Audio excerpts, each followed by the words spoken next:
My name is Truman Stirk. I was born in Artesia, California. My parents are Harry and Clara DeVries Stirk. Dad was born in 1904.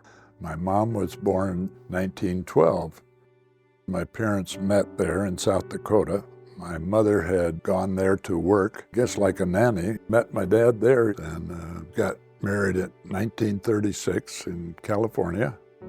My parents were pretty special. Dad was just an easygoing man, very steady, always liked a good joke, had lots of humor. My mom was very caring and hardworking and took care of us, very loving, and always was concerned about our welfare. I have 5 siblings. Norma was the oldest, I was the second, then my sister Dolores, and Clarice, and Harold, and John. Early childhood, we moved to Washington. Then we moved on to the farm and had so many experiences there. We did some of the field work with horses until we got a tractor. It was pretty rural and rustic and easy going back in those days. I met Eileen, my wife, in high school, and her smile and her complexion and all just struck me. And that was kind of the first contact with her. And then she would once in a while come over to our house in the evening to study with my sister Clarice. Eileen and I were kind of long distance communicators. She had gone off to college and I had gone into the Navy shortly before that. Then when I got my Navy wings, 6 months later, got married in 1963. Eileen and I have 4 children. The oldest is Jim, and then Charlene, and Darryl was next, and then 11 years later was Jill. Our children, I think, are unique in their own way. Jim is very methodical and thinking things through. Charlene was a musical child, also very studious. Darryl cares about people. Also was interested in sports.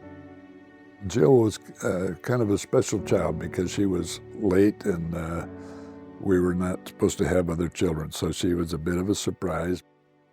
I'm very appreciative of all our children. They're just so special to us. Eileen and I have 14 grandchildren. I really enjoy the grandchildren and enjoy having them come over.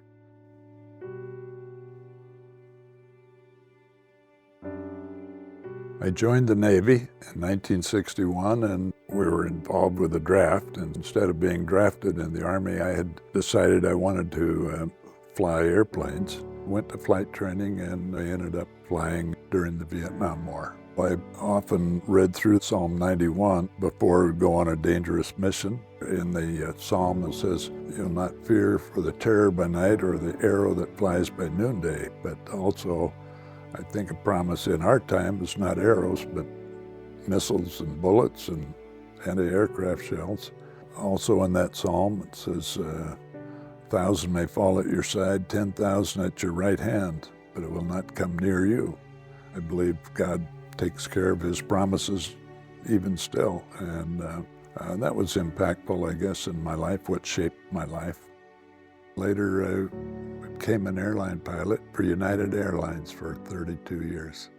I was a flight engineer initially, and then I would sometimes make the announcements. "This is your captain speaking." Well, if you look out the right window, you'll see the Rocky Mountains down there, and then people would come up and say, "You ought to be on the radio," or something. They liked my voice, I guess. My hobbies centered around the farm background that I had, so I liked to farm, but I really enjoyed the flying. We liked to travel, Eileen and I. We would take the kids up skiing quite a few years. We would go as a family, go skiing. A few things that are important that I would like to pass on to my family is, first of all, to keep a clean slate, have forgiveness as a priority. The message, I think, of the Lord's Prayer, "Forgive us our debts as we forgive our debtors." And so is imperative, I think, that we must forgive. Then you're free. If you carry that burden of unforgiveness, it's on myself. Our family is a very important part of our life, and our children are so special to us. Very proud of the children and their families. To me, legacy is all about relationships, what our life shows and what others see in us and my family. To me, that is really the legacy.